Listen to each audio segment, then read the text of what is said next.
இட்லி தோசைக்கெல்லாம் பண்ணுற தேங்காய் சட்னி எப்படி அரைக்கிறீங்க சொல்லுங்கன்னு கேட்டிருந்தாங்க. வாங்க பார்க்கலாம். ஒரு மிக்ஸி ஜாரில் 1 கப்பு போல் தேங்காய் துருந்தது எடுத்திருக்கேன்.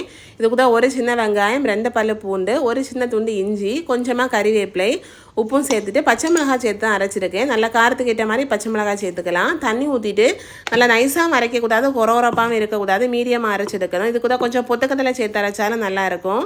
இப்போ ஒரு கடாயில் எண்ணெய் ஊற்றிட்டு கடுகு, உளுந்தம் பருப்பு, ஒரு சின்ன வெங்காயம் பொடியை நறுக்கி சேர்த்துருக்கேன். காஞ்ச மிளகாய், கறிவேப்பிலை சேர்த்துட்டு அரைச்சி வச்சுருந்த அரைப்பையும் ஊற்றிட்டு இதில் தண்ணி சேர்த்துக்கலாம். நம்ம கறி திக்னஸுக்கு ஏற்ற மாதிரி தண்ணி சேர்த்துக்கலாம். இந்த கறியில் கொதிக்கவே கூடாது, சூடானதும் இறக்கிடணும்.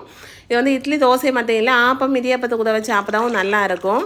பச்சை மிளகாய் சேர்க்கலைன்னா வத்தல் பொடி சேர்த்துக்கலாம். வத்தல் பொடி சேர்த்தாச்சுன்னா இந்த கலரில் வரும், அவ்வளோதான். இல்லை உங்களுக்கு நல்லா திக்காக வேணும்னா தண்ணி ஊற்றாமல் அரைச்சதும் அப்படியே பவுலில் மாற்றிட்டு இதில் தாளிப்பு மட்டும் ஊற்றினீங்கன்னா அதுவும் நல்லாயிருக்கும். அது மெயினாக வதைக்கூடையெல்லாம் வச்சு சாப்பிடவும் ரொம்ப நல்லாயிருக்கும். நான் இந்த மாதிரி தான் சட்னி பண்ணுவேன்.